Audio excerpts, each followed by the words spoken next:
O morro dormia em silêncio naquela noite abafada de 2010. Mas quem conhece a Rocinha sabe que o silêncio nunca é paz, é prenúncio. No alto da Viela 13, um menino chamado Rafael Trovão Silva, ex-soldado, olhava o horizonte com os olhos cansados de quem viu mais morte do que deveria. Tinha apenas 27 anos, mas o peso de uma guerra nas costas. O cheiro de pólvora ainda vivia em suas memórias. Rafael nasceu ali mesmo, no coração da favela, entre becos que criavam heróis e monstros ao mesmo tempo. O pai, mototaxista, tombou por engano numa troca de tiros entre facções. A mãe, doméstica, jurou que ele nunca seguiria o mesmo caminho. Mas quando a injustiça entra pela janela, a fé sai pela porta. O garoto bom se perdeu entre o fardamento e a raiva. O apelido veio dos dias de chuva, quando ele descia o morro de farda e a galera dizia que o som dos tiros parecia trovão. Serviu no BOPE por honra, mas também por vingança. Cada operação era um acerto de contas com o destino. Cada invasão, uma lembrança do pai. Rafael acreditava que justiça era coisa de homem que carrega cicatriz no peito, não caneta na mão. Naquela madrugada, o rádio chiou. Missão confirmada, Rocinha. O coração bateu diferente. O morro onde nasceu agora seria o campo de batalha. O cheiro do café preto misturou-se ao suor, e o olhar fixo no espelho mostrava um homem dividido. Policial ou filho da favela? Um lado da farda limpava o outro. Os becos o chamavam pelo nome. Os ecos da infância voltavam. Ele lembrava da bola furada, do cachorro vira-lata, da mãe gritando da janela: "Desce, menino, vai chover bala." Agora era ele quem levava a chuva. O vento da madrugada cortava como navalha. O medo, o mesmo de sempre, só que agora vinha de dentro. Você já sentiu a vida te forçar a lutar contra o lugar de onde veio?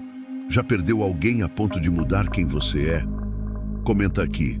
Quero saber se a dor também te fez guerreiro. A Rocinha acordava cedo, mas nunca dormia de verdade. O som do funk se misturava com o das sirenes e cada beco tinha sua própria lei. As crianças brincavam entre muros crivados de bala e os adultos fingiam que não viam o medo correndo solto, disfarçado de rotina. No alto, o sol nascia tímido, refletindo nas telhas quebradas e no suor do povo. Na laje, Dona Zefa fritava pastel para vender, o rádio chiando notícias que ninguém mais acreditava. "Operação Amanhã", dizia uma voz anônima, mas todos sabiam que o amanhã podia nem chegar. O medo andava em silêncio, mas se fazia presente em cada olhar que desviava. O crime e a polícia dividiam o mesmo território e a mesma desconfiança. As vielas eram labirintos de sobrevivência. Ali, um passo em falso podia custar a vida. Meninos de chinelo carregavam pistolas e velhas rezavam com o terço na mão, pedindo proteção de um Deus que parecia surdo. A favela respirava tensão.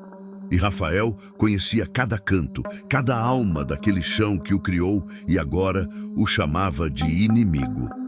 Os rádios dos traficantes chiavam ordens. "Aviso geral, BOPE vai subir." As bocas se calavam e as portas se trancavam com pregos e orações. Ninguém queria ser visto. O barulho do helicóptero no céu era o lembrete de que a guerra tinha hora para começar, mas nunca para terminar. No meio disso tudo, os códigos da comunidade se mantinham. Respeito ao morro, silêncio às autoridades, lealdade aos seus. Rafael entendia esses códigos como quem entende o próprio sangue, mas a farda, pesada como culpa, o fazia parecer traidor. Entre o preto do uniforme e o vermelho da favela, não havia cor que salvasse. A cada esquina, o cheiro de maconha, fritura e medo formava uma mistura única. Um cheiro que grudava na alma e não saía mais. No olhar dos meninos, a revolta. No das mães, o desespero. O morro parecia segurar a respiração, esperando o primeiro disparo, o início da noite em que tudo mudaria. Era madrugada quando o rádio estourou com uma voz fria. "Tropa, Confirmado, alvo principal identificado. Rafael ajeitou o colete. O coração disparou. O helicóptero sobrevoava o morro, o som das hélices cortando o silêncio como lâmina. O cheiro de pólvora se antecipava à guerra, e o medo, aquele velho companheiro, se sentou ao lado dele no blindado. A ordem era clara: subir e neutralizar. Mas ninguém disse o que fazer quando o alvo fosse um rosto conhecido. No beco da antiga bica, Rafael reconheceu o olhar. Era Diguinho, o amigo de infância, agora chefe da Boca. O tempo parou. O som dos tiros pareceu distante, como se o mundo tivesse diminuído para caber num segundo de dor. Diguinho caiu, o sangue escorrendo pelo chão onde um dia jogaram bola descalços. Rafael se ajoelhou, o fuzil pesando como culpa. O rádio chiava ordens que ele já não ouvia. Só o som do próprio coração, batendo descompassado, misturado ao eco dos gritos e das balas ricocheteando nas paredes. O morro virou inferno. Casas invadidas, corpos arrastados, mães chorando nas janelas. O bope avançava e a Rocinha ardia em desespero. Rafael via tudo como um pesadelo acordado. Cada disparo era um pedaço da infância sendo destruído. Ele não sabia mais quem eram os inimigos. O fardado ou o favelado. Quando o sol começou a nascer, a contagem era brutal. 61 mortos. O cheiro de sangue dominava o ar. As rádios noticiavam vitória contra o tráfico, mas nas vielas o povo só falava de luto. Rafael olhou para o alto, respirou fundo e sentiu que algo dentro dele também tinha morrido naquela noite. Você acredita que uma tragédia pode mudar completamente quem somos? Ou acha que ela apenas revela o que sempre esteve escondido dentro da gente? Depois daquela noite, o nome Trovão começou a ecoar nos becos. Não era mais só o apelido de um soldado. Era o som do medo e da justiça se misturando. Diziam que ele andava sozinho pelas vielas depois da operação, sem farda, com o olhar perdido e o fuzil na mão. Ninguém sabia se ainda era policial ou se havia virado outra coisa. As crianças o apontavam de longe como quem vê um fantasma. As mães cochichavam seu nome nas janelas, rezando em silêncio. A favela o via como um traidor e um herói ao mesmo tempo. Trovão não falava com ninguém. Caminhava entre os escombros como quem procura sentido no meio da destruição. A cada enterro, ele aparecia, quieto, de cabeça baixa. Colocava flores e desaparecia antes do primeiro tiro para o alto. A polícia fingia não vê-lo. O bope o chamava de instável. O povo dizia que ele tinha feito um pacto, não com Deus, mas com os mortos. Foi então que começaram as histórias. Diziam que nas madrugadas, um homem armado surgia do nada para impedir invasões e execuções. Os traficantes sumiam, os abusos cessavam. Nas paredes, pichações em letras brancas. Trovão vive. No meio da confusão, Rafael já não atendia por Rafael. Era só Trovão. Aquele que veio da favela, vestiu a farda, perdeu a alma e voltou para cobrar o preço. Ele não sorria, não dormia, não falava. Só observava, esperando a próxima tempestade. E o morro aprendeu. Quando o trovão ecoava sem chuva, era sinal de que alguém tinha sido julgado. Sem tribunal, sem perdão, sem descanso. Trovão não buscava glória, buscava equilíbrio, mesmo que a balança fosse feita de sangue. A primeira aparição aconteceu numa noite fria, 3 semanas depois do massacre. Um grupo de milicianos tentou invadir a parte alta da Rocinha e só se ouviu o som seco de disparos seguidos por silêncio. Quando a polícia chegou, encontrou os homens desarmados, enfileirados e um recado pichado no muro. A favela não tem dono. Os boatos começaram a se espalhar. Diziam que Trovão descia o morro sozinho, encapuzado, e que ninguém jamais o via 2 vezes no mesmo lugar. Uns juravam ter ouvido o som de botas pesadas e orações sussurradas. Outros diziam que ele falava com os mortos. Mas o que todos sabiam é que desde então o medo mudou de lado.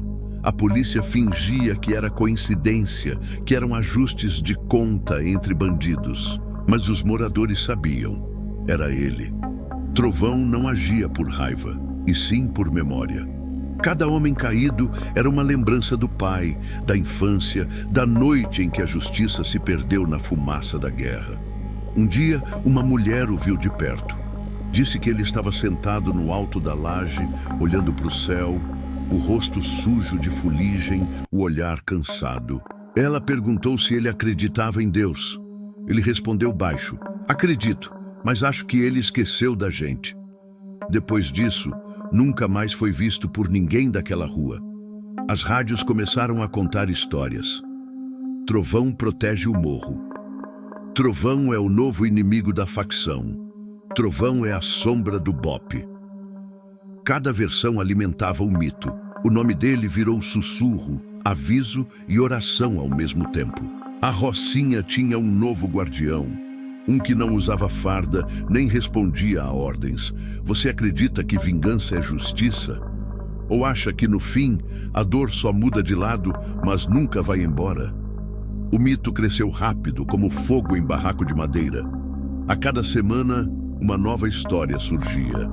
Traficantes desapareciam, policiais corruptos eram expostos e o povo dizia: "Trovão passou por aqui." As pichações aumentavam. Os becos se encheram de frases como "a justiça não tem dono" e "o trovão escuta o choro." As madrugadas voltaram a ser perigosas, mas não para os inocentes. Era como se o morro tivesse ganhado um novo código. Quem devia, temia. Quem sofria, dormia em paz. Até as crianças, antes acostumadas a tiros, começaram a brincar sem abaixar a cabeça. Trovão virara mais que homem. Era um sinal de que alguém ainda lutava pelo certo. Os noticiários chamavam de delírio coletivo. As autoridades diziam que era fake, mas nas vielas ninguém duvidava. O barulho dos passos pesados na calada da noite era o bastante para silenciar o tráfego. Ninguém mais ousava subir sem respeito. O morro voltava a respirar. Com o tempo, até os policiais começaram a temê-lo. Alguns juravam ter visto uma sombra observando os quartéis. Outros diziam que ele deixava bilhetes nas viaturas. Vocês esqueceram o juramento. Era como se o próprio sistema estivesse sendo caçado. As paredes se tornaram um mural de revolta. Cada pichação era uma oração sem santo. Cada letra uma lembrança dos mortos. O som das vielas parecia diferente, menos de desespero, mais de promessa. Trovão já não era apenas um homem, era o eco de tudo que o povo queria gritar e nunca pôde. E no alto do morro, o vento trazia o mesmo som que o fez nascer. Trovões distantes anunciando que a tempestade ainda não tinha acabado. Mas toda lenda carrega um preço.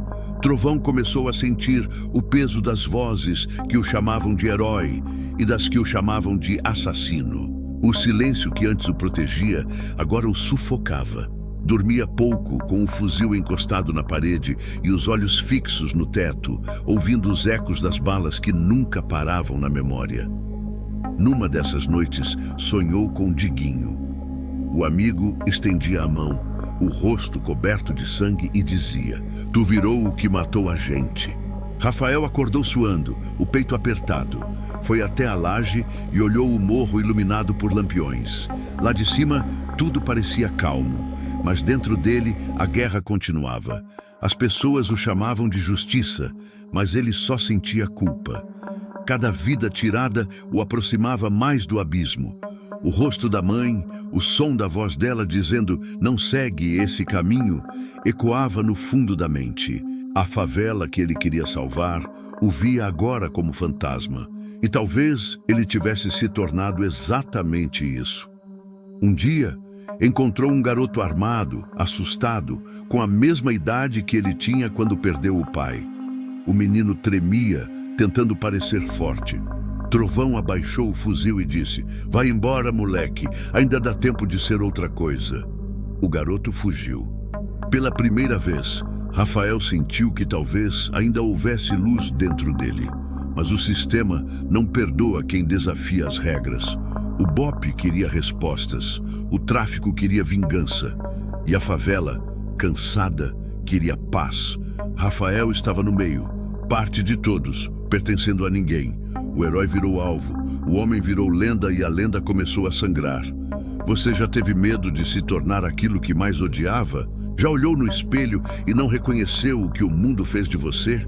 A última vez que viram um trovão foi numa madrugada sem lua. O morro inteiro ficou em silêncio, como se a favela soubesse que algo estava prestes a acabar. Um grupo do BOPE subiu discretamente, sem sirenes, sem holofotes. Diziam que era uma operação interna, mas ninguém ousou perguntar o motivo. O vento estava pesado, o tipo de vento que anuncia tragédia. Horas depois, tiros ecoaram pelas vielas. Curto, seco, certeiro. O povo se trancou em casa e o barulho cessou rápido demais. Quando o dia clareou, só restava fumaça subindo dos becos e o som distante de helicópteros se afastando. Nenhum corpo foi encontrado, nenhum relatório foi divulgado, só o silêncio. Aquele silêncio que fala mais do que qualquer palavra. Nos dias seguintes, as pichações desapareceram misteriosamente. Mas nas madrugadas chuvosas, alguns juravam ouvir o som de botas ecoando no alto da Rocinha. Outros diziam que o trovão voltava a cada injustiça cometida, como se a própria favela chamasse seu protetor de volta. O medo nunca foi embora, só mudou de forma. O BOPE negou o envolvimento, o governo se calou, e o povo fez o que sempre fez, transformou dor em mito. As rádios começaram a tocar músicas sobre o guerreiro que desafiou o sistema. As crianças brincavam de ser o trovão, como quem brinca de ser justiça por um dia. A lenda cresceu e ninguém mais soube onde terminava o homem e começava o mito. No alto da laje onde tudo começou, alguém deixou um capacete preto com uma flor vermelha dentro. Nenhum nome, nenhuma assinatura, só o símbolo do trovão riscado com tinta branca. Era o aviso de que mesmo que o corpo tenha desaparecido, a voz da favela continua viva, ecoando entre becos, tiros e esperanças. Você acredita que uma lenda pode realmente desaparecer? Ou acha que ela continua viva nas memórias de quem ainda sente a dor e a justiça batendo no peito como um trovão?